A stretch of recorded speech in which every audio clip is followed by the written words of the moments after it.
আদিবাসীদের জন্য উচ্চশিক্ষার চাকরিতে 10% সংরক্ষণ, পিছিয়ে বর্গের মুসলমানদের জন্য। এবার এটা কি সবাই পাচ্ছে সঠিক সংরক্ষণ? ওবিসি এ ওবিসি বিন নামে মমতা ব্যানার্জি ঘেটে ঘ করে দিয়েছে। বামেদের আমলে যে ওবিসি ছিল সুপ্রিম কোর্ট পর্যন্ত হাত লাগাতে পারেনি। মমতা ব্যানার্জি যে ওবিসি গুলো নিয়ে এসেছে সেইগুলো শুধু ভুল পন্থা অবলম্বন করার জন্য রিজেক্ট করেছে। তাই আপনাদের বলবো, আনুন আমাদের ক্ষমতায়, ঘেটে ঘকে আবার নতুন করে সার্ভে করে সায়েন্টিফিক ওয়েতে কমিশনের গাইডলাইনকে মান্যতা দিয়ে আমরা কি করব, ওবিসি লিস্ট তৈরি করব। রঙ্গনাথ মিশ্র কমিশনের সুপারিশ অনুযায়ী পিছিয়ে বর্গের মুসলমানকে এগিয়ে নিয়ে যেতে যে 10% সংরক্ষণের কথা বলেছে আমরাই দেব। উচ্চ প্রকৃত যারা গরিব তারাই পাবে, তার ব্যবস্থা আমরা করে দেবো। মমতা ব্যানার্জির মতো বিচারিত আমরা করব না, এ কথা দিয়ে যাচ্ছি। শুধু তাই নয়, 22% সংরক্ষণ দলিত হিন্দু ভাইদের জন্য করলেও খাতায় কলমে 100 জন চাকরি পেলে 22 জন দলিত পাচ্ছে, কিন্তু প্রকৃত দলিত পাচ্ছে না 22 জন। ফেক সার্টিফিকেট ইস্যু করে প্রকৃত দলিতদের অধিকারকে কেড়ে নিচ্ছে কারা?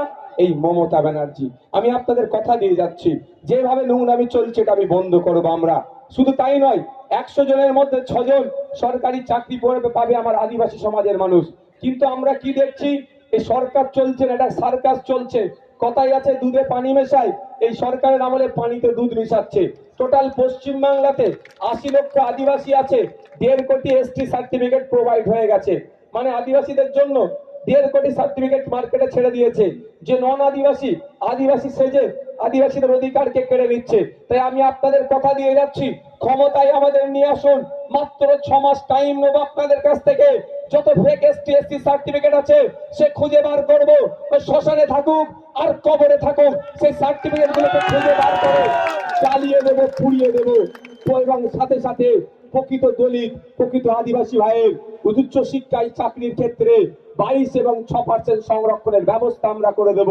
আর ওবিসিদের নিয়ে মমতা ব্যানার্জি যে দ্বিচারিতা করছে, মুসলমানদেরকে নিয়ে যে দ্বিচারিতা করছে, সেটাও আমরা কমিশনের গাইডলাইন মেনে সঠিকভাবে সার্ভে করে এই 6 মাসের মধ্যে আবার উচ্চ শিক্ষায় চাকরিতে মুসলমানদেরকে মঞ্চতে নিয়ে আসার জন্য যে রঙ্গনাথ মিশ্র যে কমিশন সুপারিশ করেছে সেগুলোকে আমরা বাস্তবায়ন করব।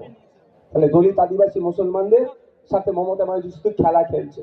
তাই আপনাদের বলবো, একটু ভাবতে হবে। আর বিজেপি এখন মায়েদের ভোট নেওয়ার জন্য বলছে 3000 টাকা করে মাসে দেবে। বিজেপির প্রার্থীকে জিজ্ঞাসা করবেন ভদ্রতার সাথে, শালীনতা বজায় রেখে, যে আপনারা একাধিক রাজ্যের ক্ষমতায় আছেন, এমন একটা রাজ্যের নাম বলুন যেখানে আপনারা অলরেডি 3000